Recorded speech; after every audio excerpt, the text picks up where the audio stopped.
Judicial Rodrigo Lara Bonilla. Continuamos hoy con el ciclo de conversatorio en Historia Constitucional como antesala a las dos conmemoraciones que este año ocupan nuestra atención.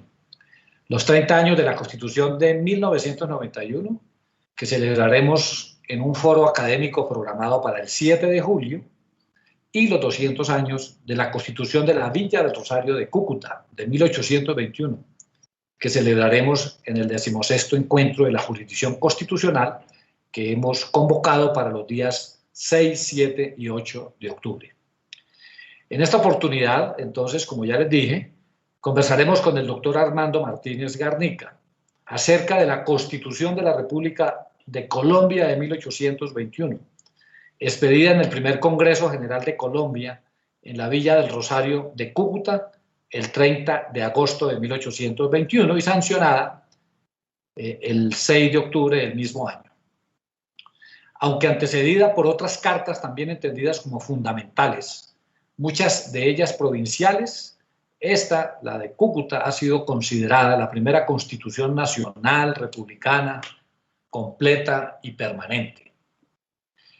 El profesor Martínez Garnica es natural de Bucaramanga. Casi que no necesita presentación, doctor Armando, usted que todos lo conocemos como un gran historiador, con título postdoctoral en Historia. Es profesor emérito de la Universidad Industrial de Santander, en donde trabajó durante 25 años. Ha publicado varios libros, alrededor de 34 y más de un centenar de artículos en revistas y obras colectivas, todas sobre diversos aspectos de la historia de la nación y de la sociedad regional santanderiana. El doctor Martínez Garnica fue director del Archivo General de la Nación y desde hace 16 años dirige la revista de Santander.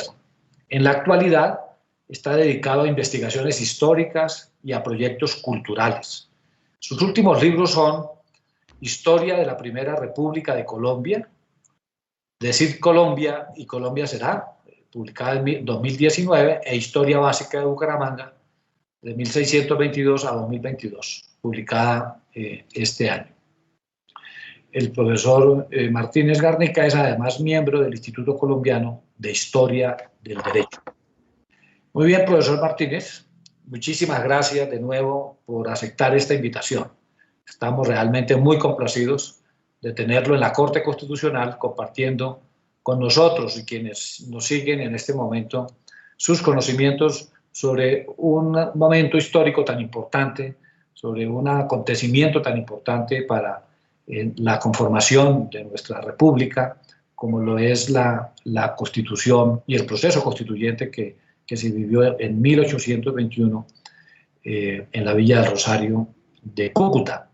Usted nos ha anunciado que hoy fundamentalmente se va a enfocar en un aspecto muy, muy importante de ese proceso, de ese proceso constituyente, como es el protocolo que adoptaron precisamente para la formación de la Constitución. Así que, profesor Martínez, tiene usted la palabra. Bienvenido, muchas gracias de nuevo. Buenas tardes y muchas gracias por la invitación. Si hay algo que caracteriza el proceso constituyente en la Nueva Granada y Venezuela, es su precocidad. En el resto de Hispanoamérica, esos procesos se hicieron durante la década de 1820, pero en Venezuela y en la Nueva Granada, el proceso constituyente ya había completado exactamente una década cuando se reunieron 71 diputados en la Villa del Rosario para traer al mundo la primera Constitución de la República de Colombia. Esta precocidad constituyente es sorprendente, pero queda demostrada porque en Villa del Rosario se va a consolidar el protocolo de elaboración de una carta constitucional en el mundo hispano. Me explico. Durante la década de 1810,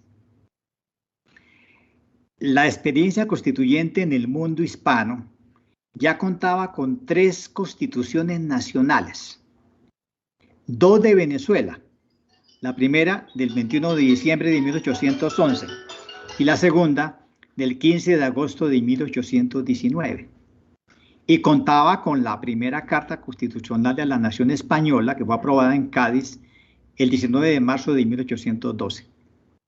Pero además, en el nuevo Reino de Granada, después del proceso que abrió Cundinamarca en 1811, ya se contaba con 9 constituciones provinciales, de las cuales tenemos certeza que había dado las cartas constitucionales provinciales de Cundinamarca, Tunja, Antioquia, Cartagena, Pamplona, Socorro, Neiva, Popayán y Mariquita.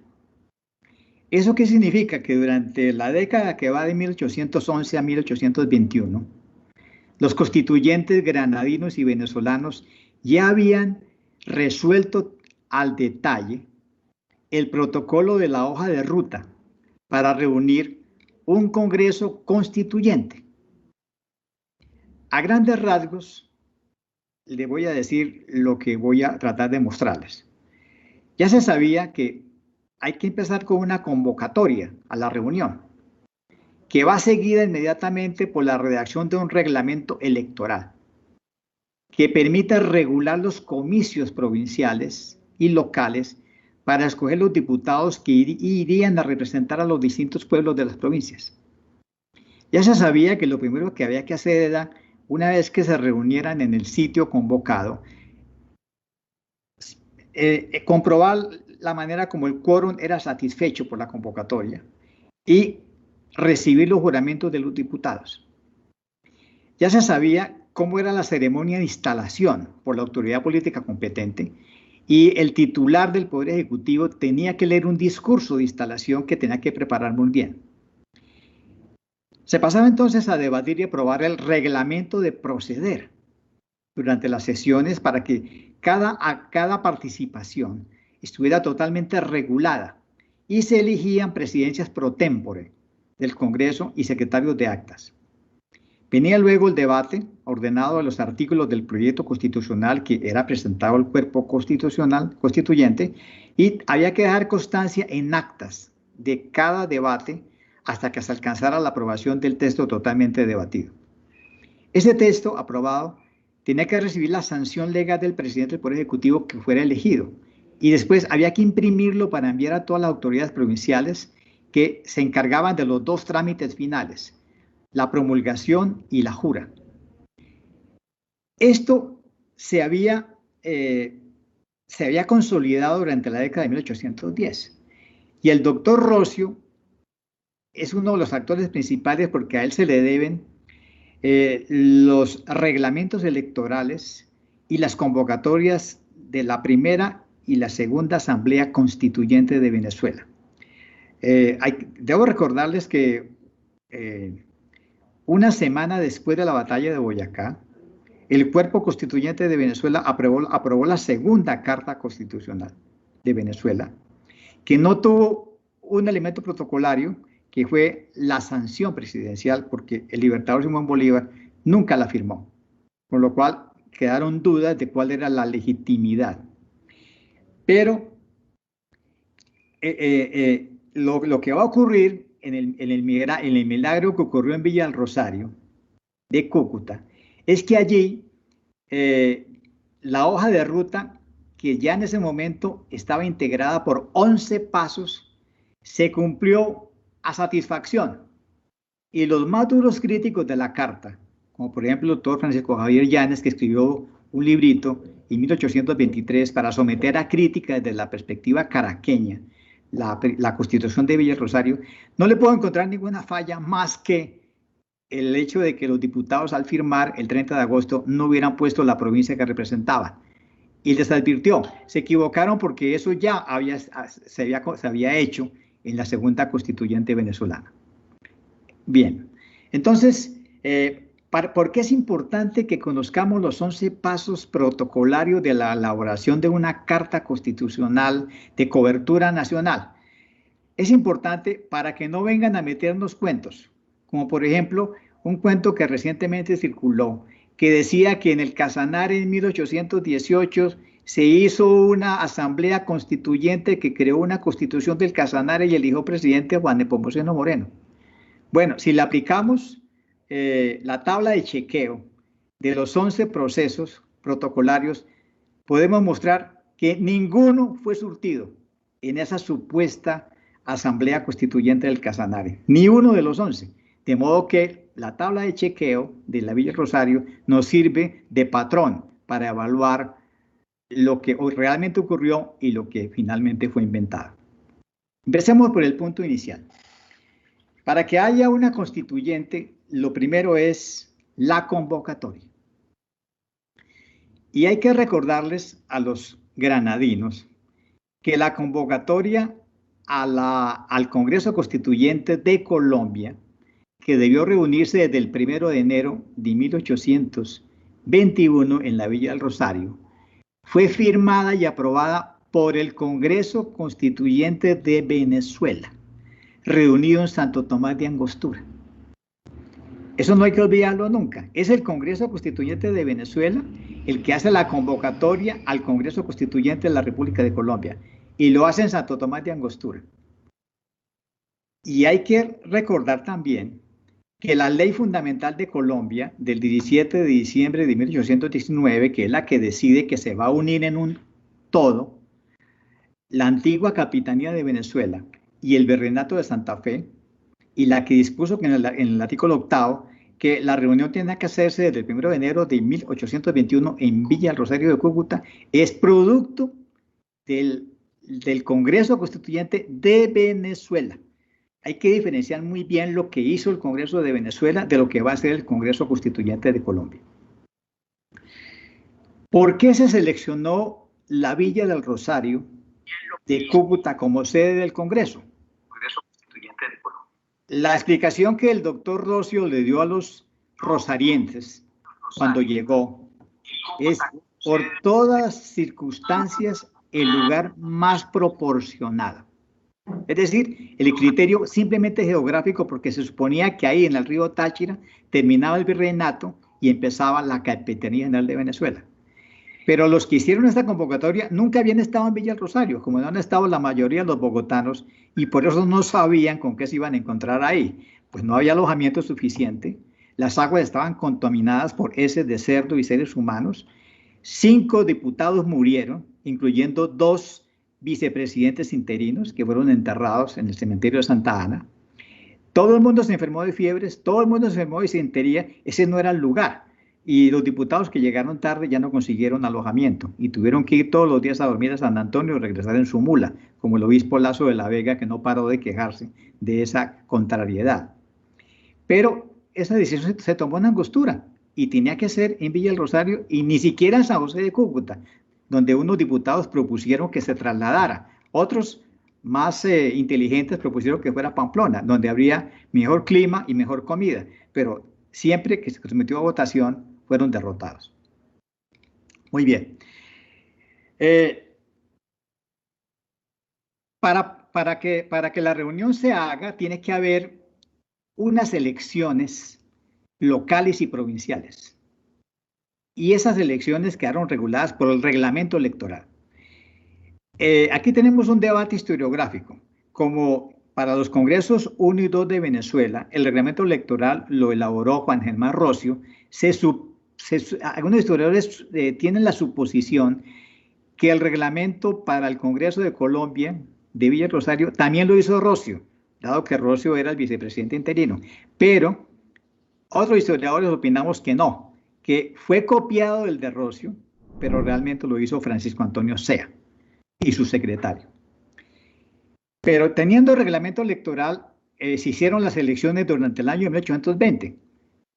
Se hicieron casi durante un año y se iban haciendo provincia tras provincia a medida que iban siendo conquistadas por los ejércitos libertadores. Y todavía al llegar al año 21 seguían haciendo elecciones. Pero como el Congreso debió abrirse el 1 de enero de 1821, se suponía que para ese momento ya había 19 provincias liberadas tanto en la Capitanía como en el Virreinato. Y el reglamento decía que cada provincia tenía derecho a 5 diputados, con lo cual debieron haber llegado el 1 de enero 95 diputados. Pero en la vida real eso nunca ocurrió. Jamás se pudo cumplir el quórum con el criterio del reglamento electoral.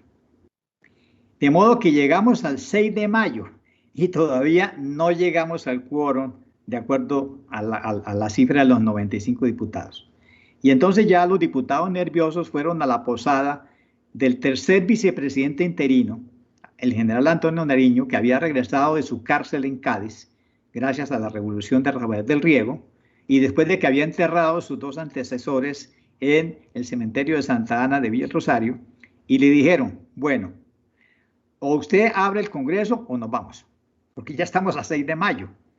Y entonces, afortunadamente, en el reglamento electoral, la última cláusula decía, el vicepresidente queda facultado para resolver cualquier problema que impida la reunión del Congreso. Con esa facultad legal, Antonio Nariño hizo una cosa muy simple, cambió la regla del quórum de las 2/3 partes por la mayoría absoluta, la mitad más uno. Y gracias a ese poder y a esa autoridad y a ese cambio, el Congreso finalmente pudo pasar a la instalación, solamente con 57 diputados que habían llegado en Villa del Rosario. Muy bien, vamos entonces a...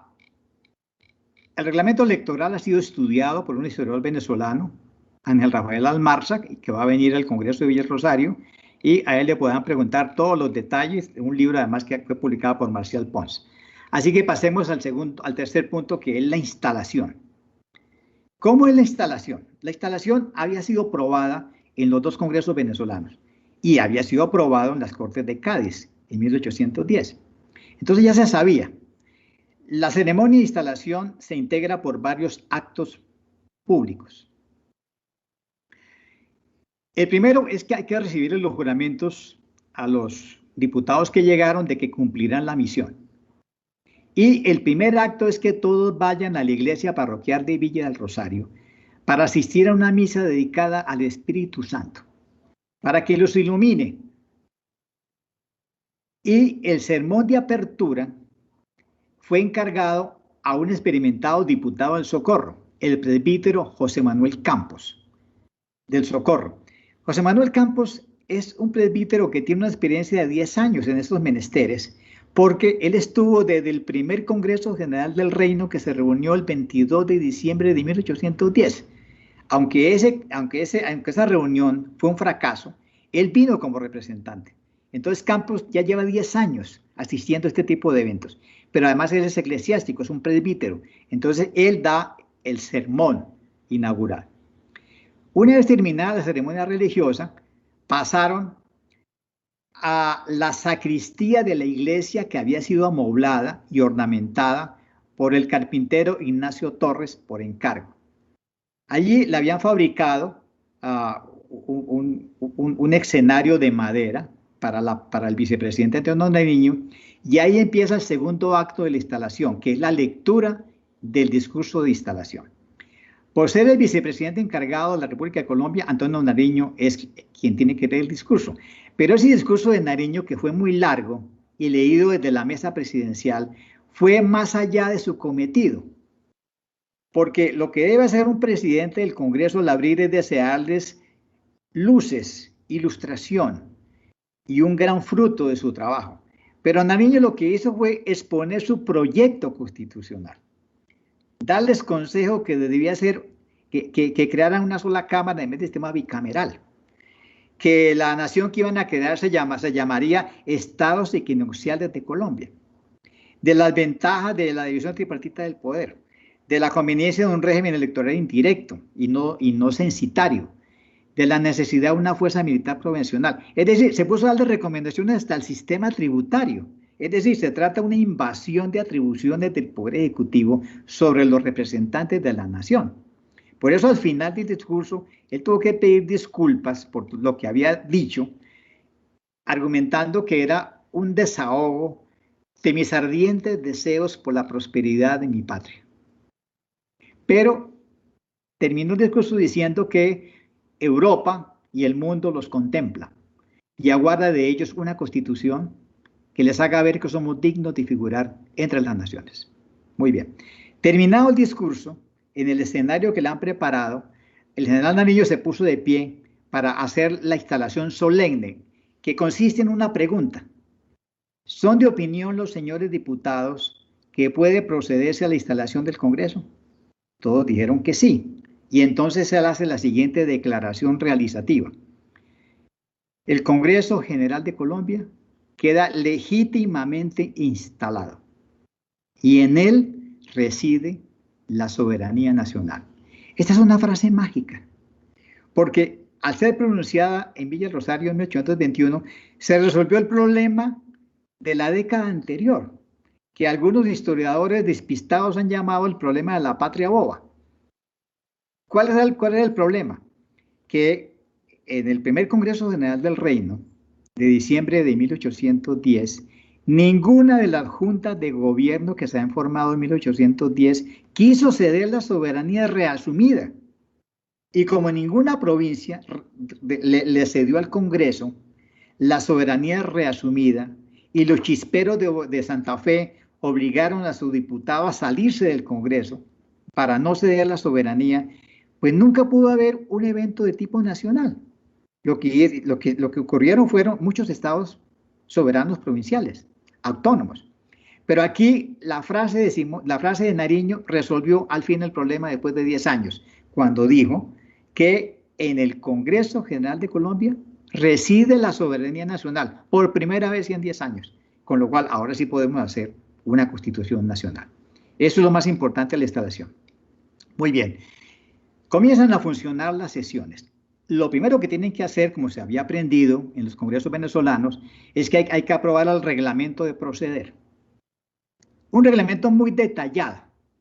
Por ejemplo, pueden ir en mangas de camisa o tienen que llevar casaca. Se resolvió que, por la solemnidad, todos tenían que ponerse casaca en el calor de Villa del Rosario. Las horas de trabajo, de 9 de la mañana a 2 de la tarde. Pero podía haber sesiones extraordinarias en la noche, de 6 a 9 de la noche. El borrador del reglamento a proceder fue presentado y se debatió entre el 8 y el 17 de mayo, y finalmente se adoptaron los 44 artículos, con lo cual quedaron definidas las funciones y la duración del presidente pro tempore, es decir, la presidencia se rota cada 15 días, el protocolo del vestuario, casaca, vestidos con sencillez y decencia, las clases de sesiones, es decir, son públicas, reservadas, ordinarias, extraordinarias. ¿Cómo se habla? El que habla tiene que estar de pie y mirando hacia el presidente con decencia y compostura. ¿Cómo son las mociones? ¿Cómo se lleva el libro de actas? ¿Cómo se hacen las votaciones nominales? Aquí no hay aquí son nominales y secretas. Entonces, creada el reglamento a proceder, se crean las 4 comisiones temáticas. Las comisiones fueron originalmente, la más importante, la Comisión de Constitución y Legislación, segundo la de Hacienda, la Militar y la Comisión de Poderes y Peticiones. Para nosotros es muy importante la Comisión de Constitución, porque son los que llevan el borrador y lo corrigen todas las noches hasta las 11 de la noche. Y ahí están los grandes hombres. José Manuel Restrepo, primer historiador de Colombia. Vicente Azuero Plata, Diego Fernando Gómez, José Cornelio Valencia y Luis Mendoza. En estos 5 hombres se llevó la tarea de casi durante 4 meses corregir hasta las 11 de la noche lo que se aprobaba en el día en cada debate de cada artículo constitucional. Cada 15 días se renovaban los cargos de presidente y vicepresidente, con lo cual podemos saber quiénes eran los hombres de mayor prestigio entre ellos, que fueron elegidos presidentes. Muy bien. Sigamos con el protocolo. Aquí hubo que hacer algo antes de empezar el debate del proyecto constitucional, y fue darle mayor legitimidad a la Ley Fundamental de Colombia.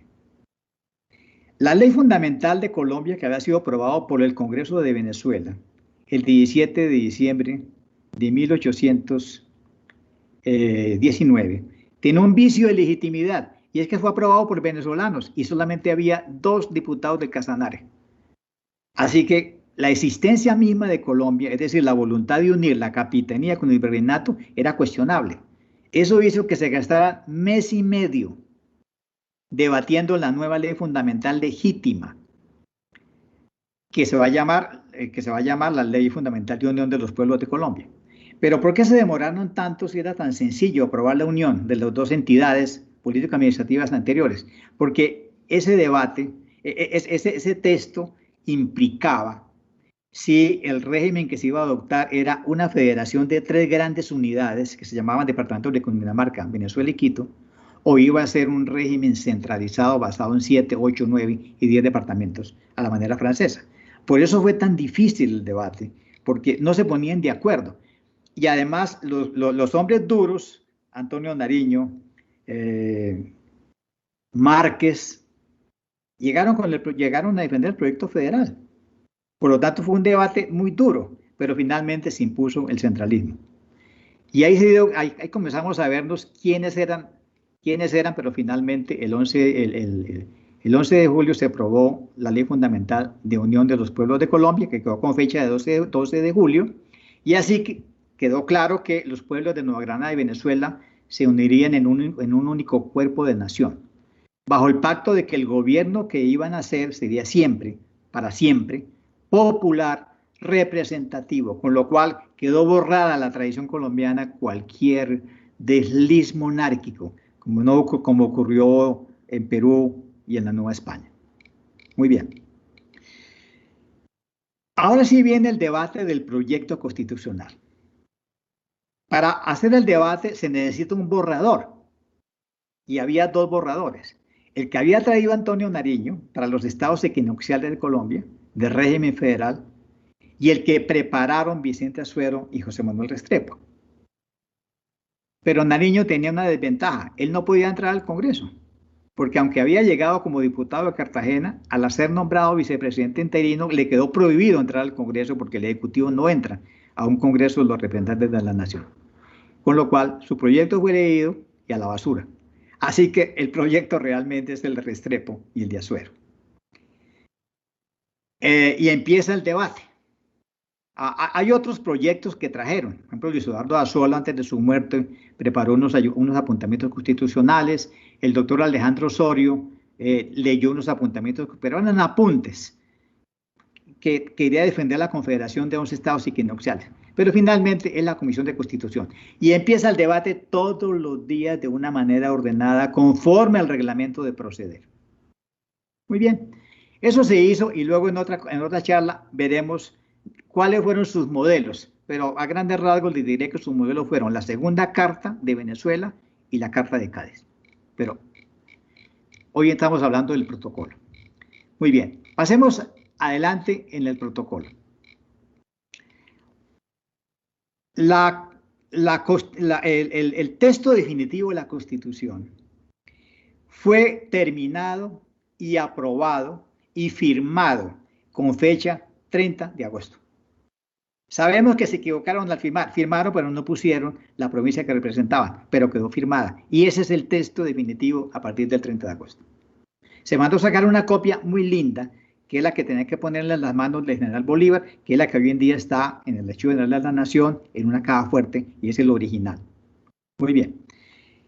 Pero a esta carta le están faltando muchas cosas. Todavía, la aprobación todavía no es suficiente. Le hace falta nada más y nada menos que la sanción presidencial. Y le falta la promulgación y la jura para completar el protocolo. Para que haya sanción, tiene que haber primero Poder Ejecutivo, que no lo había en ese momento porque todo ahí es provisional. Entonces, el Congreso es el que procede a elegir al primer presidente de la República de Colombia constitucional y lo resolvieron en una sola votación entre 3 candidatos, exceptuando 8 votos, todos los demás se los llevó el libertador presidente Simón Bolívar, con lo cual se convirtió en primer presidente constitucional elegido por el Congreso. Y luego vino la elección del vicepresidente. Ahí sí no fue tan fácil, porque ahí había 2 candidatos que tenían bancadas muy duras. Antonio Nariño, que había renunciado a la vicepresidenta interina, porque estaba enfermo y se fue para Tunja, pero tenía una buena parte de la bancada que lo seguía, y estaban los jóvenes abogados liberales paisanos de nosotros, que son los que apoyaban al vicepresidente de Cundinamarca, general Francisco de Paula Santander, cuya grandeza se mantiene incólume, aunque le tumben una estatua en Popayán en el día de hoy. No pasa nada. Para resolver este problema se necesitaron 8 votaciones. Y en la octava se pudo imponer porque 2 diputados de Nariño se fingieron enfermos y no vinieron, con lo cual se logró la votación necesaria para que fuera vicepresidente constitucional. Ya tenemos entonces el Ejecutivo. Ahora el Ejecutivo tiene que venir a posesionarse. Y los 2 personajes llegaron a la Villa del Rosario a tomar posesión de sus empleos el 3 de octubre. Y hubo discurso de José Ignacio de Márquez muy distinto para cada uno. Uno fue presentado como el padre de la patria, el hombre más grande de América, y el otro fue presentado como un simple servidor. Esa es la diferencia que hizo Márquez allí. Pero una vez que ya están posesionados con los secretarios de despacho que fueron nombrados el día 6 de octubre, le entregan el original, que está en el AGN, y lo firma el presidente y su secretario de despacho. Y en ese momento queda sancionado y con todo su vigor legal la Constitución de Villa del Rosario. Pero ahora viene lo más importante, que es la promulgación y la jura. Entonces, durante la sesión del 13 de septiembre se debate cómo se va a jurar la Constitución. Y para hacer eso, para que todos los colombianos nuevos lo hagan como estructura de la República, se hace un reglamento, una ley. Es por una ley que ellos aprobaron cómo se va a hacer la promulgación y la jura. Y se va a hacer con fórmulas de ley y en 2 días. Entonces, se había llevado de Santa Fe una imprenta. La imprenta hizo la primera impresión de la Constitución y esas copias impresas se mandaron a todas las provincias, a todas las localidades. Y de acuerdo a la ley de jura y de promulgación, se tenía que hacer la ceremonia en 2 días. Durante el primer día, todas las autoridades civiles, eclesiásticas y militares leyeron todo el texto de la Constitución en voz alta, todo el día, hasta que la acabaron. Esa es la promulgación. Una vez terminado de leer, en cada pueblo había que hacer tocar las campanas de las iglesias, salvas de artillería y señales de regocijo. Ahí ya no pueden fingir ignorancia, porque fue leída en público en el recinto de una iglesia. Durante el segundo día vuelven a la iglesia todos los vecinos para escuchar una misa solemne de acción de gracias, en las que el celebrante hacía una breve exhortación a obedecer la Constitución. Concluida la misa, ahora venía el juramento, con la fórmula siguiente: juráis por Dios y por los sagrados evangelios, obedecer, guardar y sostener la Constitución de la República de Colombia, sancionada por el primer Congreso General el día 30 de agosto de 1821. Todos debían responder sí, y cuando todos decían sí, inmediatamente cantaban el himno ambrosiano, que conocemos como el Te Deum. Y todas las autoridades y empleados públicos tenían que prestar el juramento, con la fórmula: juráis por Dios y por los sagrados evangelios, obedecer, guardar y sostener la Constitución. Sí. Todo se hizo en un estricto protocolo con leyes especiales para cada procedimiento, con lo cual podemos decir que en 1821, en la Villa del Rosario de Cúcuta, se produjo el milagro que ya no hay nada más que inventar en la vida, en Colombia y en Venezuela, respecto de cómo se hace una constitución en regla, sin errores. Y en ese momento, en el resto de Hispanoamérica, Nueva España, Perú, Centroamérica y el Cono Sur, apenas empezaron el proceso. O sea, este es el proceso más precoz y más terminado, y en Villa del Rosario se concluyó. Entonces, para concluir, ¿cómo se hace en el mundo hispánico una carta constitucional para un estado de régimen republicano o bien sea monárquico parlamentario? Los historiadores siempre miraban el protocolo de las Cortes de Cádiz. Hoy les quiero decir, no pierdan el tiempo, miren el protocolo de la Vía del Rosario y ahí están las respuestas a todo lo que hay que hacer.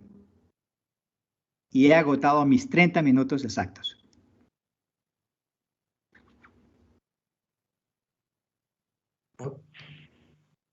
Muchas gracias, doctor Armando. Muy interesante ese detalle del proceso de formación de la ley. Yo tengo varias inquietudes, varias preguntas. Digamos, curiosamente, el Congreso se instala el 6 de mayo e inmediatamente encuentra uno que empiezan prácticamente a legislar. Incluso antes de adoptar la ley fundamental de la ley fundamental de los Pueblos Unidos, legislan y expiden varias disposiciones mucho antes de adoptar la ley fundamental, y luego también en mes y medio, porque la ley fundamental se adopta con fecha de 12 de julio, y el 30 de agosto están aprobando ya la Constitución.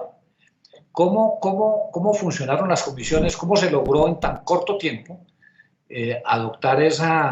construir y adoptar esa Constitución en tan corto tiempo? ¿Cómo se explica eso? ¿Cómo operó? Muy bien. Pues muchas gracias por la pregunta, porque me permite precisar la respuesta. De su pregunta se deduce que este Congreso Constituyente de la República de Colombia fue simultáneamente un Congreso Constitucional normal, como el de 1823, porque aprobó 80 disposiciones legislativas. Ese es el resultado, y de una gran importancia. ¿Pero por qué hicieron eso? Por la urgencia de legislación que tenía un país que ya llevaba 2 años de gobierno militar. Entonces, ese es un Congreso constituyente y constitucional. Son las dos cosas. Ahora, ¿cómo hubo tantas leyes preparadas? Porque había especialistas. Es decir, Pedro Gual, Alejandro Osorio, Fernando de Peñalver y Sinforoso Mutes de Bucaramanga eran los magos de lo que llamaríamos en España el siglo XVIII los arbitristas. ¿De dónde obtener rentas para el Estado? Y don Pedro Gual se presentaba con paquetes. Aquí traigo 8 leyes fiscales. Y luego llegaba con otras 8. Es decir, por lo menos 30 leyes son fiscales. Y todas son preparadas por la Comisión de Hacienda, encabezada por don Pedro Gual. Y él introduce por primera vez el impuesto único directo sobre rentas y ganancias. Entonces, esas leyes se aprobaron prácticamente el mismo día que fueron aprobadas, porque estábamos en manos de especialistas y los 13 presbíteros decían, pues lo que ustedes digan. Es decir, el vicepresidente de Santander está pidiendo leyes para que haya hacienda pública. Eso se aprobaron en paquete. Iban leyendo una por una, aprobada. Iban leyendo. Ahí se hicieron por lo menos 30. Bueno, la Comisión de Constitución y Legislación preparaba otras leyes. Ahora, estaba, por ejemplo, el doctor Félix Restrepo. Félix José de Restrepo. Él dice, pero es que nosotros ya hicimos las leyes de partos en Antioquia. Por lo tanto, yo sé cómo es. Y entonces él presenta la famosa ley de liberación de partos y manumisión de vientres y de la trata. Entonces, cada diputado iba presentando las leyes de las cuales era especializada y se daban los 3 debates reglamentarios y fueron poco a poco fueron aprobadas. Eso era la urgencia de tener imprenta para ir imprimiendo los borradores de cada debate. Entonces, lo que a uno le sorprende es que en 5 meses largos legislaron para tantas cosas. Reformas de Hacienda, reformas sociales, el tributo de los indios, todo lo que tiene que ver con esclavos, todo lo que tiene que ver con la comisión militar, donde estaba el general Francisco Esteban Gómez, y Cerverón Urbina y Antonio Mal y Coronel Antonio hicieron todo lo que tiene que ver con eso. Y luego crearon una comisión que no estuvo al comienzo, pero la crearon al final, que es la Comisión de Educación. Esa Comisión de Educación preparó todas las leyes que tienen que ver con escuelas públicas y colegios provinciales. De modo, a uno le sorprende, digamos, esta gente allá metida, trabajando hasta las 11 de la noche, todo lo que trabajó para sacar semejantes cosas. Ley fundamental, constitución, 80 disposiciones legislativas en 5 meses y medio largos. De modo que la productividad es impresionante en Villa del Rosario, a pesar de la adversidad de la vivienda, de la comida, del agua, lo hicieron todo. Muy bien, doctor Armando. Y luego ya, cuando comienza la discusión de la Constitución, que también la logran en un mes y medio, prácticamente entre el 12 de julio, a partir de la ley fundamental, y el 30 de agosto, también logran rápidamente resolver cuestiones, bueno, probablemente al adoptar la ley fundamental, habían avanzado, habían logrado ya consensos alrededor de temas centrales de la nueva Constitución. Dicen algunos historiadores que tal vez la cuestión más debatida, el asunto que más les ocupó la atención fue la cuestión religiosa. ¿Cómo fue esa discusión? ¿Cómo lograron finalmente? Porque al final logran que luego genera una discusión muy fuerte a la hora de la aprobación de la Constitución. Tengo entendido que un diputado termina siendo expulsado del Congreso por negarse a firmar, por no aparecer el articulado que ha propuesto sobre la cuestión religiosa. ¿Cómo fue ese debate? ¿Qué nos puede contar? Curiosamente, los abogados liberales pensaban que ese punto del lugar de la religión en la Constitución iba a ser el más peliagudo. ¿Por qué? Porque había 13 presbíteros en el seno del Congreso y uno de ellos era nada más y nada menos que el obispo de Mérida de Maracaibo, Rafael Lazo de la Vega, que había estado en la constituyente de Cundinamarca de 1811. O sea, eran los duros. Entonces ellos dijeron, aquí va a haber el problema más grave. Curiosamente, fue lo más sencillo. Eso se arregló en 2 días. ¿Por qué? El actor principal es Rafael Lazo de la Vega. Y él convence a los presbíteros y a mucha bancada que él no quiere que el lugar de la religión quede en el articulado de la Constitución, sino en el preámbulo, es decir, en la alocución.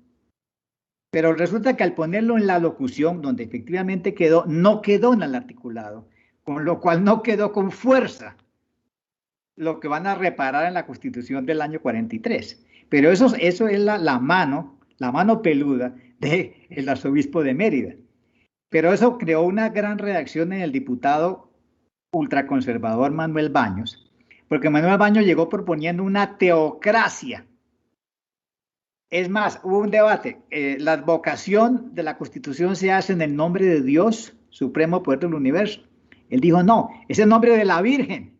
O sea, ni siquiera en eso hubo acuerdo. Por lo tanto, la mayoría lo aplastó. No es el nombre de la Virgen, sino de Dios supremo del universo. Y no pusieron el artículo, el artículo de la religión de Estado en el articulado, sino en el simple preámbulo, en la locución. Eso hace que él se negara a firmar. Él no quiso firmar la Constitución el 30 de agosto. Y como no la firmó, lo expulsaron del Congreso. De modo que eso fue facilísimo. El gran debate fue la ley fundamental. Sí. Tenemos ya algunas preguntas de quienes siguen en este momento esta importante y amena conversación. Una primera que nos plantean es, dice que algún oyente dice que no ha podido encontrar acuerdo en los historiadores en este dato, de al fin cuántos constituyentes hicieron parte de ese Congreso de 1821. Finalmente, ¿cuántos estuvieron asistiendo, realmente sesionando? Las cifras son muy exactas si uno mira todas las actas del Congreso. Entonces las voy a dar resumidas. Si las provincias representadas fueron 21, y a cada provincia le correspondían 5, debieron haber llegado 105 diputados. Debieron, pero no fue así. Los que efectivamente llegaron y contestaron lista son exactamente 71. De esos 71, el 6 de mayo solamente habían llegado 57. Y los que firmaron la Constitución el 30 de mayo no fueron sino 61. ¿Por qué? Porque los de esos 10 que no firmaron, uno es Baños, que no quiso firmar, y 9 habían pedido permiso para irse antes a sus casas. Entonces es muy sencillo. Los que pasaron por el Congreso y contestaron lista y estuvieron sentados, 71. Los que firmaron la Constitución, 61. Los que debieron haber llegado, 105, no llegaron nunca. Cuentas claras, y para eso tenemos hecho una tabla, nombre por nombre, y a qué provincia representaba y quién era. Ahora, la distribución profesional, mayoría abogados, segundo eclesiásticos y tercero militares, pero hay un buen grupo de ciudadanos sin profesión, hacendados, comerciantes. Y en cuanto a la distribución regional, la quinta parte eran los de las provincias de Pamplona, Socorro y Ocaña. Por eso muchos enemigos nuestros dicen que esa es una constitución de santanderianos, lo cual es un anacronismo porque Santander no existía todavía ni en la imaginación de nadie. Bueno, esta es una pregunta que se la voy a formular con un solo propósito, porque yo sé que mis paisanos de Cúcuta y los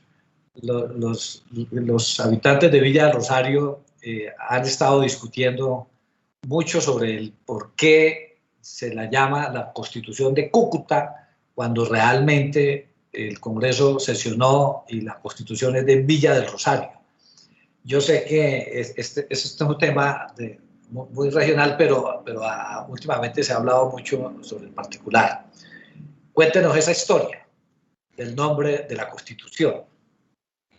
Pues, como la Constitución fue debatida y aprobada en la sacristía de la iglesia parroquial de la villa de Nuestra Señora del Rosario, que hoy en día se llama municipio de Villa del Rosario, se debería llamar correctamente Constitución de la Villa del Rosario.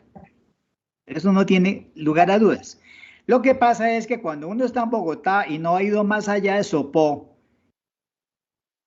uno no sabe que una cosa es San José de Cúcuta, otra cosa es Villa del Rosario y otra cosa es el pueblo de indios congregado en los valles de Cúcuta en la primera mitad del siglo XVII. Son 3 cosas distintas. El pueblo de indios de Cúcuta, que luego un cura le inventó el nombre de San Luis de Cúcuta, hoy en día barrio.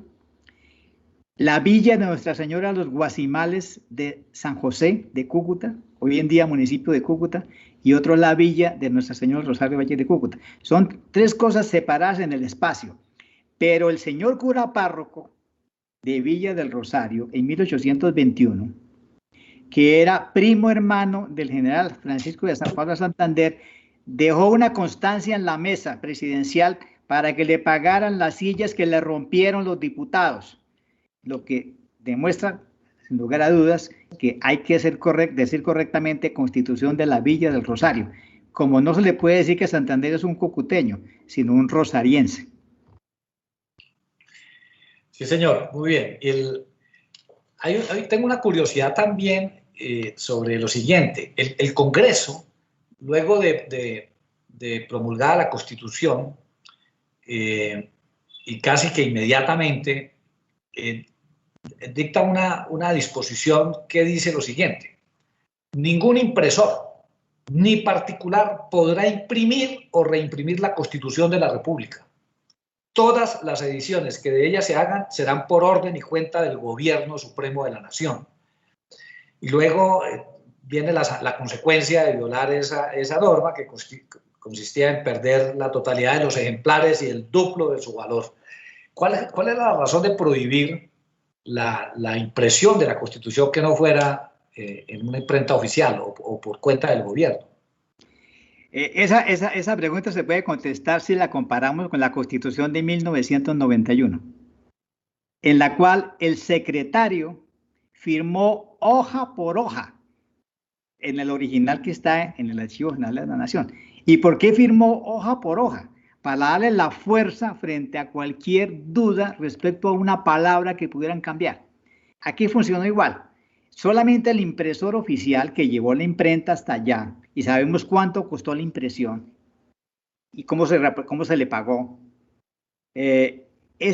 Solamente la impresión oficial es la garantía de que otro impresor que aparezca no le cambie una palabra, porque los abogados saben que por una palabra puede cambiar el sentido de un precepto constitucional. Es simplemente por garantizar la fidelidad de cada artículo que fue aprobado. En Villa del Rosario tuvimos dos secretarios maravillosos.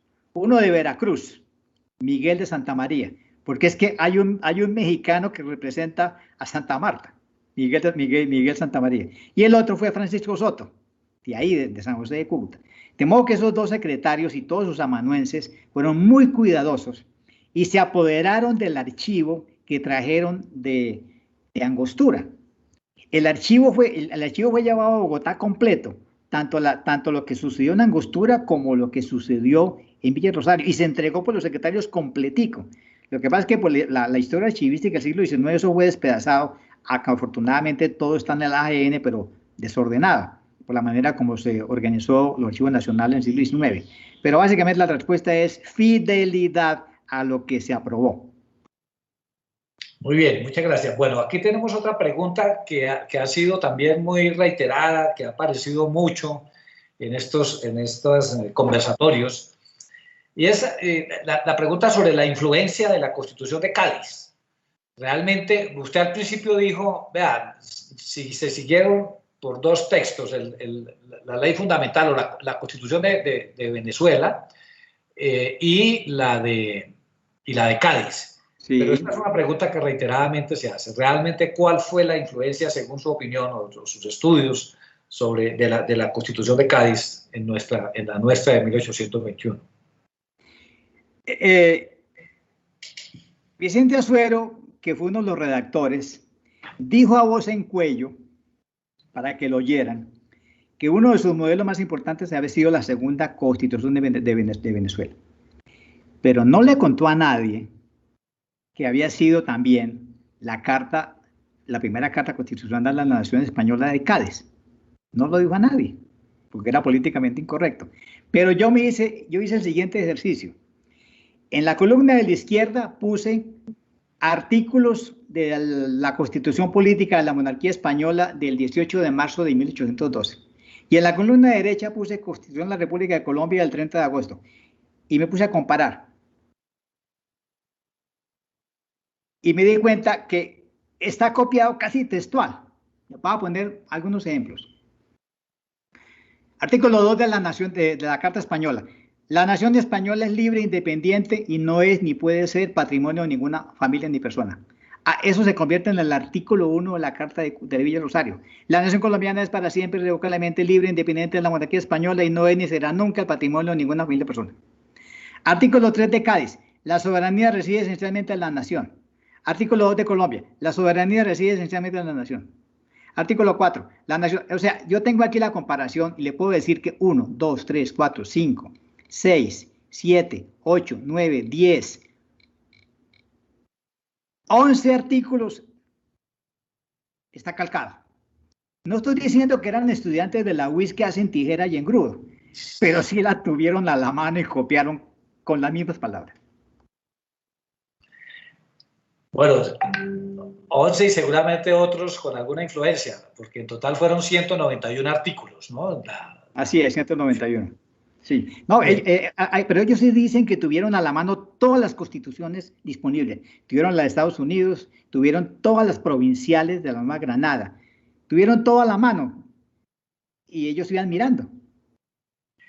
Bien, hay otro tema que viene planteado en una pregunta, y es por qué, qué factores influyeron para que la Constitución de Villa del Rosario no continuara vigente. ¿Y qué características de esa Constitución podemos encontrar en la Constitución del 91?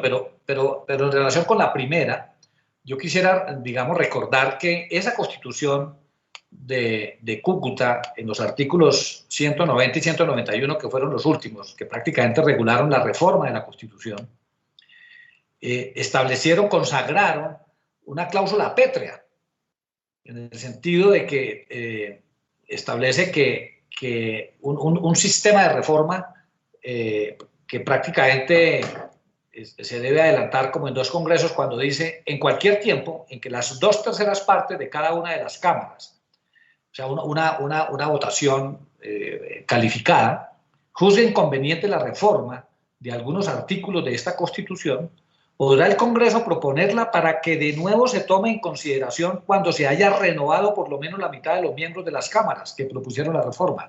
O sea, como en una siguiente elección o renovación del Congreso. Y si entonces también fuera ratificada por los 2/3 de cada una, procediéndose con las formalidades prescritas en la sección primera del título cuarto, será válida y hará parte de la Constitución. Pero nunca, y viene una cláusula pétrea, podrán alterarse las bases contenidas en la sección primera del título primero y en la segunda del título segundo. Y luego establece en el artículo 191 que cuando ya esté libre toda o la mayor parte del territorio de la República, que hoy está bajo el poder español, pueda concurrir con sus representantes a perfeccionar el edificio de su felicidad, y después que una práctica de 10 o más años haya descubierto todos los inconvenientes o ventajas de la presente Constitución, se convocará por el Congreso una gran convención de Colombia autorizada para examinarla o reformarla en su totalidad. Entonces hay unas cláusulas con un procedimiento muy reforzado de reforma constitucional, una cláusula pétrea de lo que nunca se puede reformar y un término para poder hacer una reforma total. Entonces, ¿cuál es la razón por la cual, como pregunta esta persona, que finalmente no logró tener una vigencia significativa? Pues la respuesta inmediata es, digamos, la sabiduría de estos constituyentes que destilan estos 2 artículos, es decir, la prudencia de los 10 años y la forma de hacerlo, pues corresponde a una situación real que estaba ocurriendo, que son 2 cosas. Uno, todavía estamos en guerra. Es más, estando en la constituyente se llega a la noticia de que se ha dado la batalla de Carabobo. O sea, el ejército libertador sigue en guerra. Por lo tanto, eso ayuda a que la gente piense que la mejor opción es la centralizada. Pero además aquí hay un problema de escrúpulos. Y es que los 3 departamentos del sur aún no han sido conquistados. Eso ocurrirá hasta el año 22, incluyendo provincias de la Nueva Granada, como Pasto y Popayán. Entonces, muchos diputados dijeron, oiga, pero es que nosotros ¿con qué derecho estamos dando una constitución para la audiencia de Quito? ¿Con qué derecho? Y ellos dejaron muchas, hay 3 constancias que dejaron los constituyentes contra la ley fundamental por los escrúpulos con los quiteños. Entonces ellos dicen, pues, cuando Panamá todavía no había entrado. Entonces hay una cantidad de provincias importantes que no han entrado y van a tener que aceptar la Constitución. Entonces hay que decirles, bueno, cuando ellos entren podemos negociar un cambio, pero esperemos 10 años que esto se haga. Ahora, ¿por qué no ocurrió como los constituyentes en su sabiduría lo previeron? La respuesta es sencilla. Los caraqueños. Punto 1. Siendo tan claro la ley de cómo se juraba la Constitución y cómo se promulgaba, los caraqueños quisieron introducir una salvedad en el juramento y en la promulgación. Con lo cual, Santander todavía está revolcándose en su tumba. Y el intendente Carlos Zuleto tuvo que enfrentar eso, prácticamente obligarlos a que la jurara. En 1823 comienza a circular en Caracas las observaciones a la legislación colombiana de Francisco Javier Yáñez, que es una crítica a muchos aspectos de la Constitución. Y la resistencia caraqueña empieza desde el año 22-23 y va a estallar en todo su esplendor en la Cociata de 1826. A partir de la Cociata del año 26, en la cual ya un comandante civil y militar, ya no obedece a Bogotá. Esto está muerto. El mismo Santander tuvo que inventarse una leguleyada para salvar lo de los 10 años. Y pensaron que la solución sería la Gran Convención de Ocaña, que fue un rotundo fracaso. Y después de la Gran Convención de Ocaña quedó muerta, herida de muerte, la Carta de Villa Rosario. Y eso ya comenzó el derrumbe y el fin. Respuesta: los caraqueños, que no se hagan. Muy bien. Otra pregunta que nos han enviado los oyentes. ¿Cuál considera que es la mayor contribución de la Constitución de la Villa del Rosario de Cúcuta para nuestro Estado Nacional que perdura aún en nuestro actual modelo constitucional? Pues después de 200 años, seguimos bebiendo de la Carta de Villa Rosario la esencia de nuestra manera de ser política. Punto 1. El gobierno será siempre popular, representativo. Lo seguimos heredando hasta el día de hoy. O sea, aquí no hubo aventuras monárquicas. Hubo un esbozo de aventura monárquica en el año 29 y 30, pero insignificante. Aquí no hemos tenido ninguna aventura monárquica. Cuando la tuvo el Perú, la tuvo México. ¿Por qué? Porque quedó el principio: este gobierno será para toda la vida popular representativo. Segundo, habrá una división tripartita del poder para que haya el equilibrio de Montesquieu. Sigue. Habrá una subordinación del ejército al Congreso, que es el articulado que toman de la Carta de Cádiz. La estructura de división de títulos. La opción bicameral como un arreglo prudente para que la ley no pase tan rápido por el Poder Legislativo. Y sobre todo, la idea de que la soberanía reside en la nación, que va acompañado de la idea de que la nación es la universalidad de los ciudadanos, no como hoy en día piensan los jóvenes que están protestando, que somos un archipiélago de etnias. No, señor, es la universalidad de la ciudadanía. Esa es la nación y la nación es la soberana. Yo pienso que la esencia de Villa Rosario hasta el día de hoy nos acompaña y ojalá nos acompañe para siempre, como quería el general Santander. Muy bien. Hay otra pregunta que nos han enviado, que me imagino que se la han hecho muchas veces también. ¿Por qué a Simón Bolívar no le gustó la Constitución de 1821? ¿O esa es una pregunta capciosa? No, es una pregunta obvia.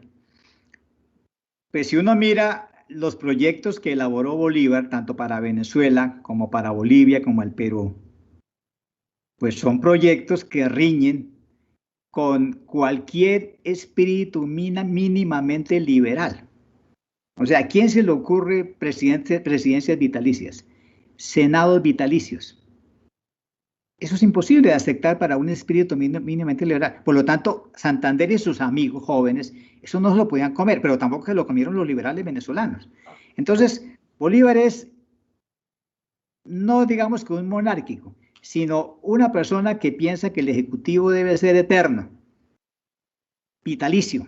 Eso es inaceptable para los granadinos y venezolanos de la década de 1820 y lo será inaceptable para los granadinos de nuestra década. Entonces es obvio que afortunadamente no estuvo en Villa del Rosario, como tampoco estuvo Santander, pero los hombres que ahí estuvieron, abogados, eclesiásticos, militares, estaban todos imbuidos por un espíritu muy liberal, en el sentido del liberalismo gaditano, que era el liberalismo fundacional en el mundo entero.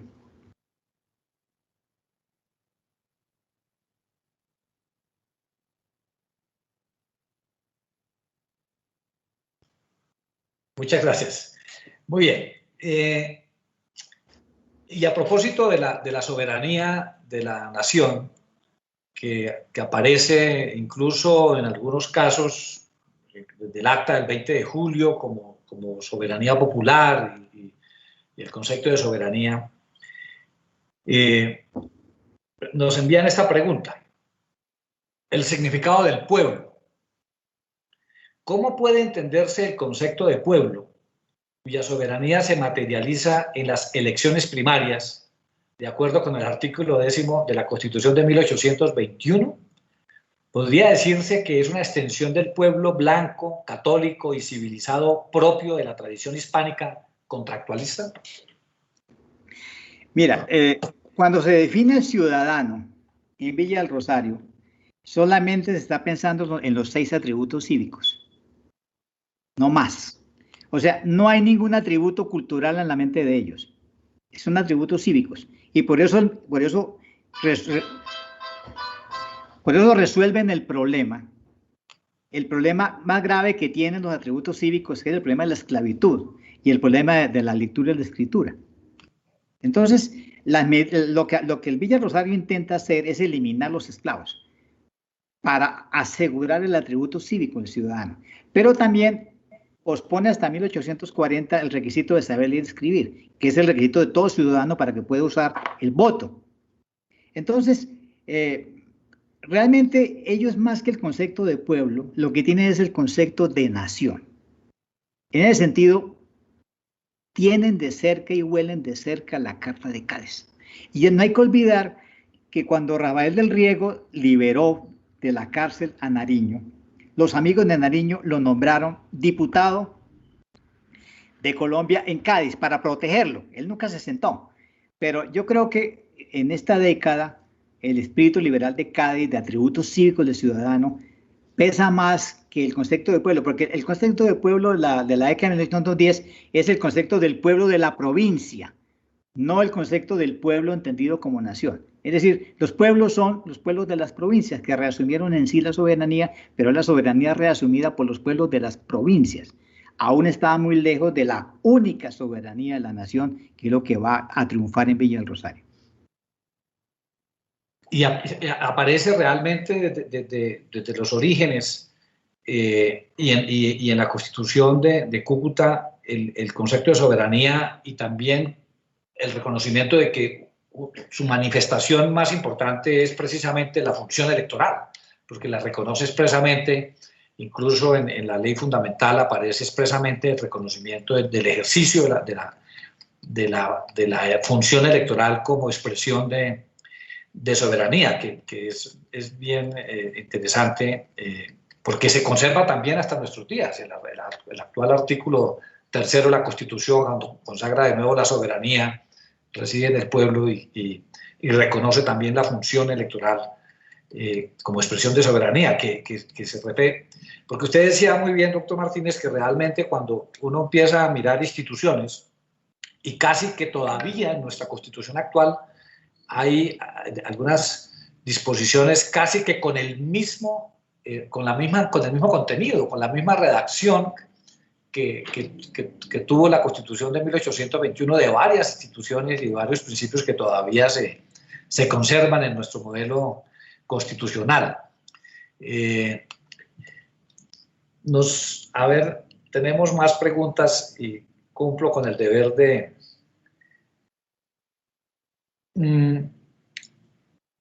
Esta siguiente pregunta que nos envían. Una constitución corresponde a un pueblo y a un territorio.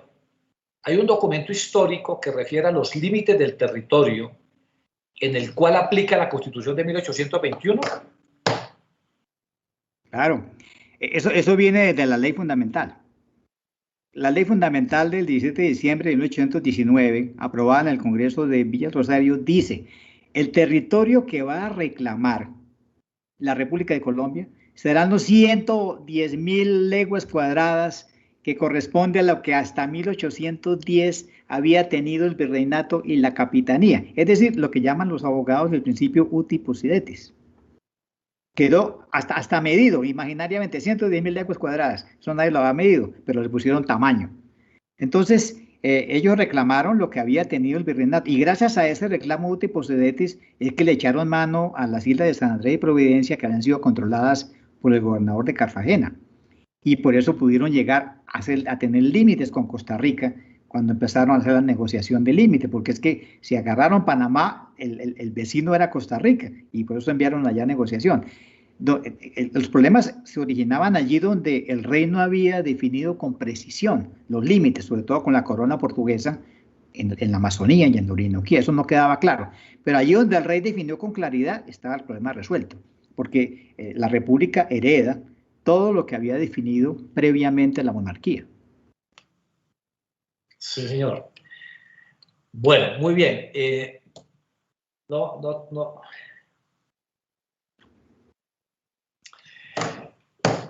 Quisiera aprovechar antes de terminar también para preguntarle lo siguiente.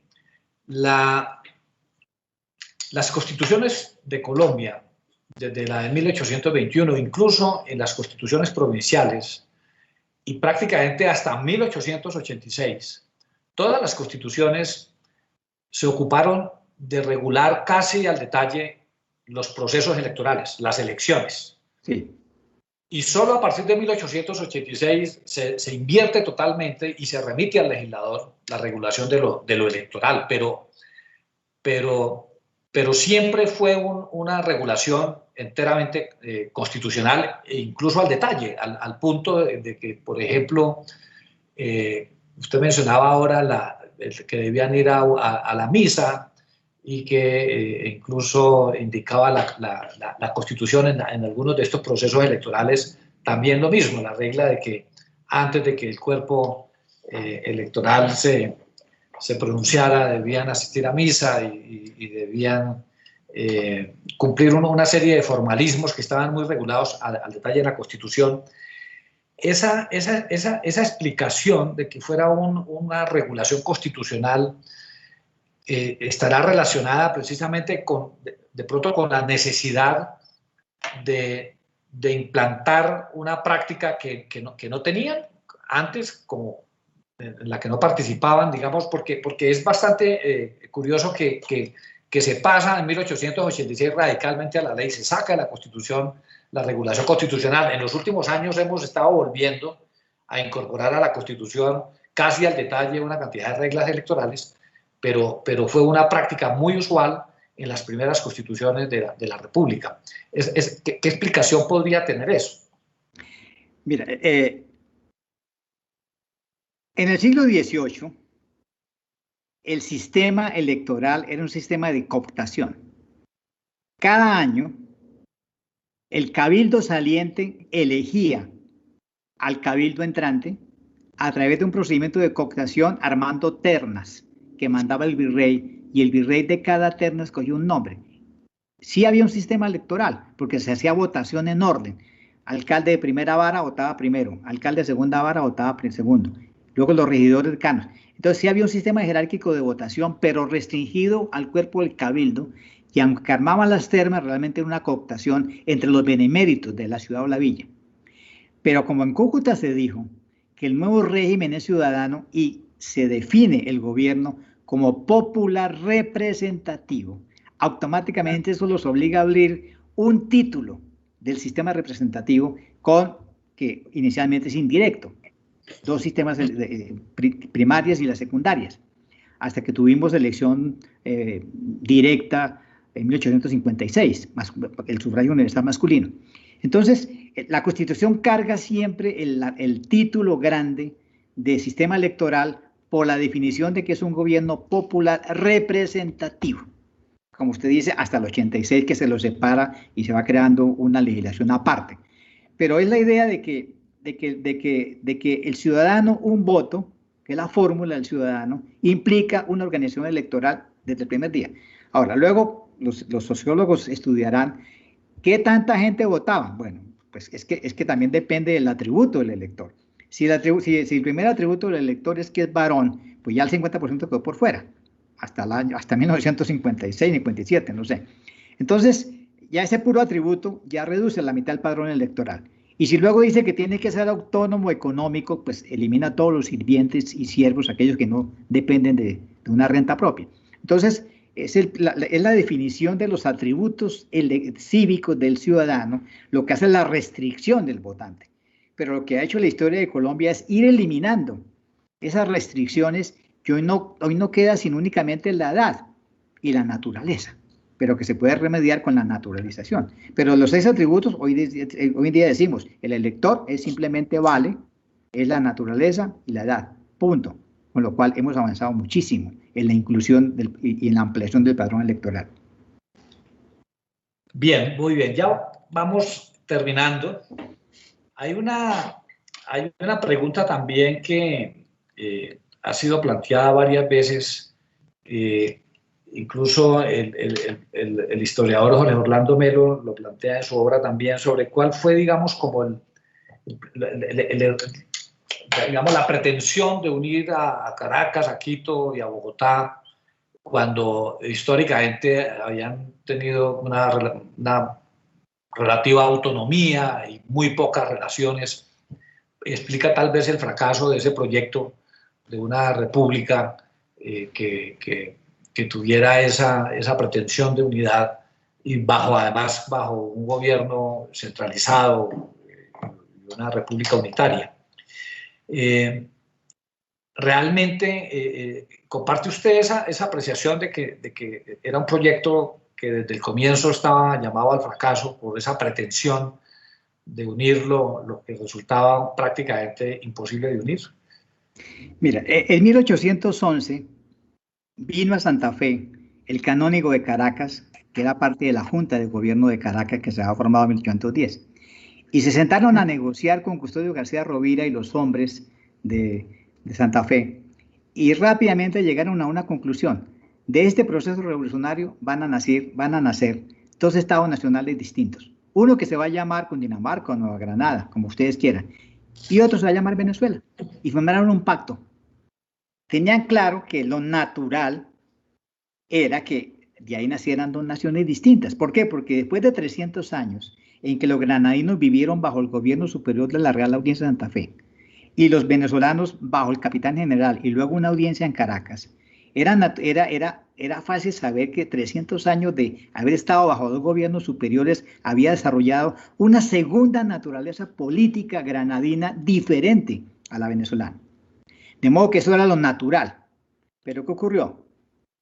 Vino un elemento importante en la historia política, que es la ambición política desmedida. Y esa ambición política desmedida nunca la hemos tenido los granadinos. Es que no hay que olvidar que nosotros en el fondo hemos sido más tiempo granadinos que colombianos. Y al granadino no se le pasa por la mente ir más allá del territorio de la Real Audiencia, pero al venezolano sí. Francisco de Miranda se imaginó una nación continental y él le puso el nombre, Colombia, y la vendió en Inglaterra y en los Estados Unidos en 1790. Ese sueño lo heredó Bolívar y contrajo la ambición en la Carta de Jamaica únicamente la capitanía del Virreinato. Y esa ambición la gestionaron los venezolanos durante la década de 1820 con la colaboración de algunos granadinos, como sea, como Santander. Pero el proyecto, en el fondo, parte de la ambición de los venezolanos. Los granadinos le jugaron ese juego porque era militarmente válido. Pero cuando los venezolanos se calcetearon en Caracas y luego Bolívar, cuando regresa del sur, dice, yo ya no quiero ser colombiano, yo quiero volver a ser venezolano, muere. Es decir, los venezolanos inventaron el proyecto, lo cuajaron y lo mataron. Y los granadinos, ahí estuvimos. Y hay un momento en la historia nuestra, que es el peor año nuestro, el año 31, 1831, cuando se ha separado Venezuela, se ha separado el Ecuador. Y esto que quedó aquí se llamaba los restos de Colombia. Y estaban en manos de un general venezolano llamado Rafael Urdaneta, que había sacado del país al presidente y al vicepresidente legítimos elegidos en el Congreso del año 30. Ese fue el peor momento de nuestra historia, 1831. Felizmente nos salvaron los generales de Popayán, que crearon el Estado de la Nueva Granada con lo que se llamó los restos de Colombia. Y desde entonces hemos estado quieticos hasta que venga algún comandante venezolano a decir, volvamos otra vez a jugar el juego de la patria grande. Mamola. Bueno, una última pregunta, doctor Armando, y me gustaría que de pronto aprovecháramos estos últimos 10 minutos para que usted de pronto nos cuente otras cosas, nos diga otras cosas que de pronto no ha dicho. Pero alguna vez conversando con unas personas aquí en la Corte sobre el papel que jugaron en ese proceso, primero por la relación por el papel que desempeñaron en el proceso de independencia, luego en el proceso constituyente, qué pasó con las negritudes, con los indígenas, con las mujeres, digamos, finalmente jugaron un papel en el proceso de independencia, pero luego la Constitución no los reconoce, los tiene en cuenta. Bueno, usted ya nos contó, una de las primeras leyes del Congreso es la abolición del tráfico de esclavos, pero en todo caso, digamos, con todas las complejidades que esa medida tenía en esa época. ¿Cuál fue, digamos, el tratamiento? ¿Por qué no se refleja en la Constitución un reconocimiento a esas poblaciones que fueron tan importantes en la independencia?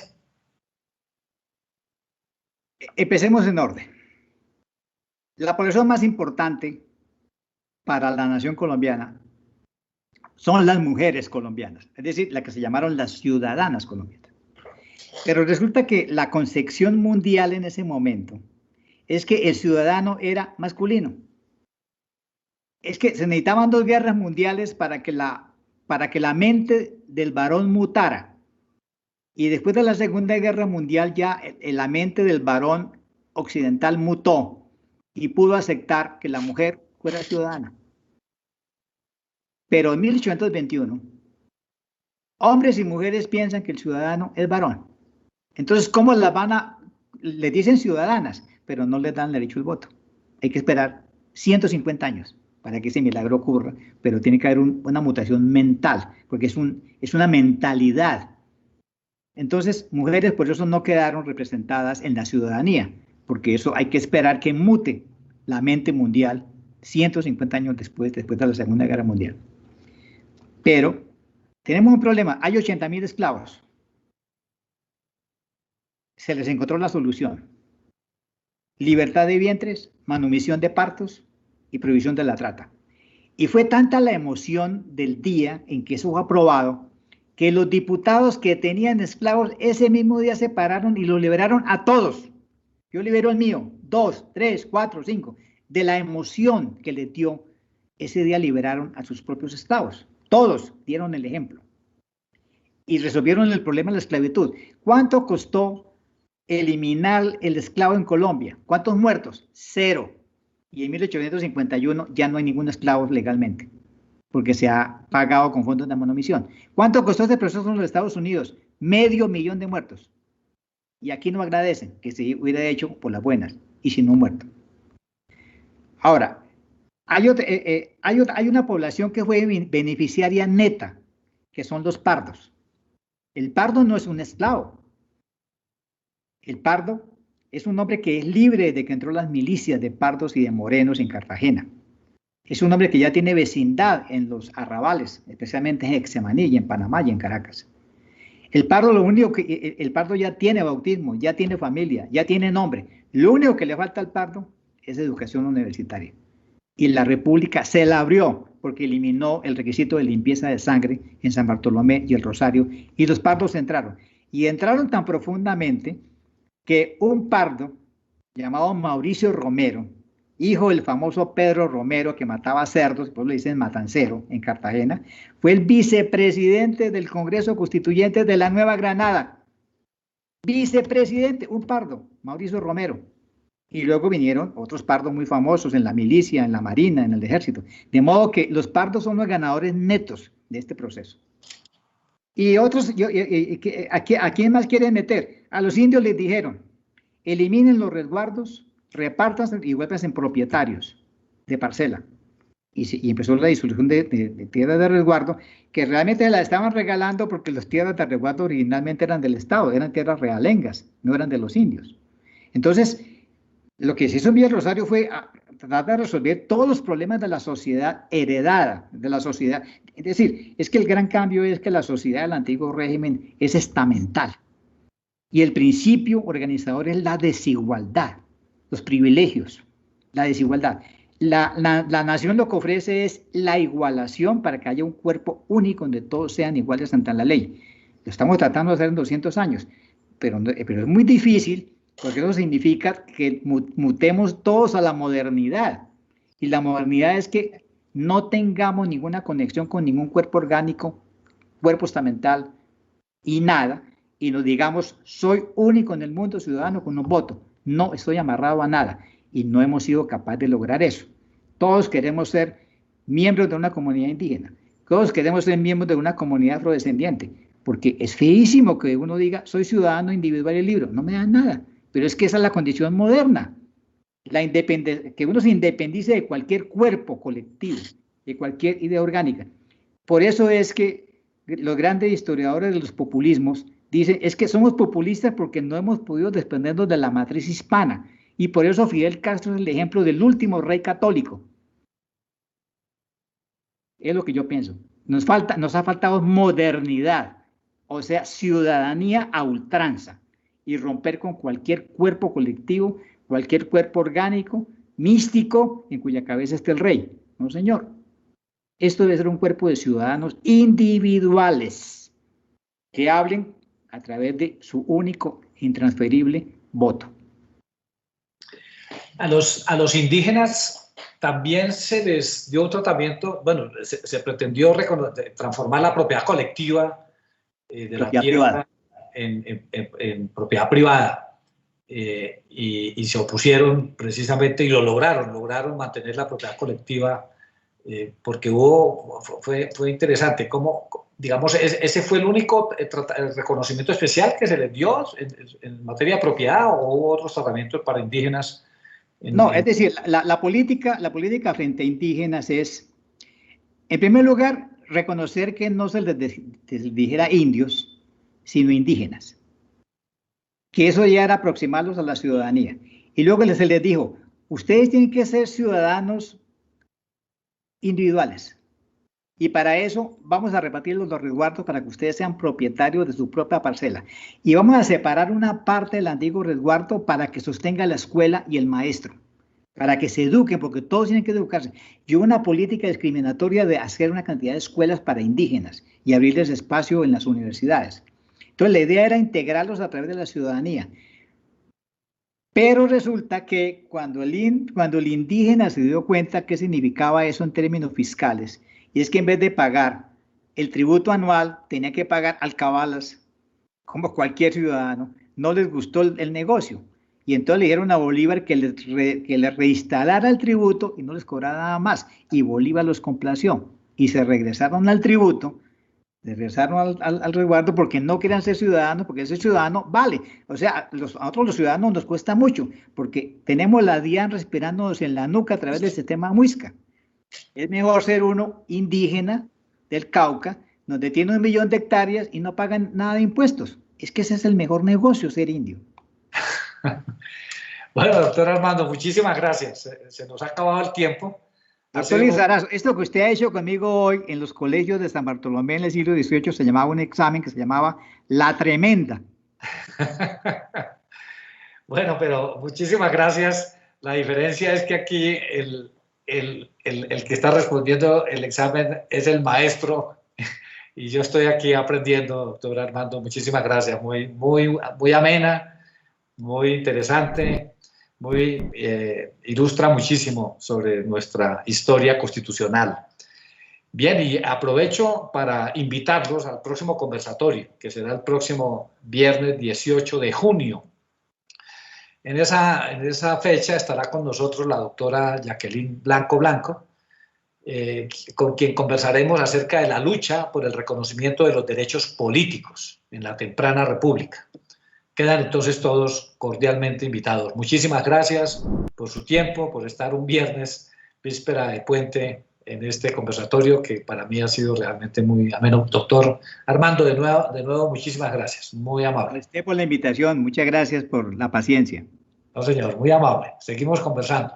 Vale. Nos vemos entonces en Villa del Rosario. Villa del Rosario, nos vemos el 27 de agosto.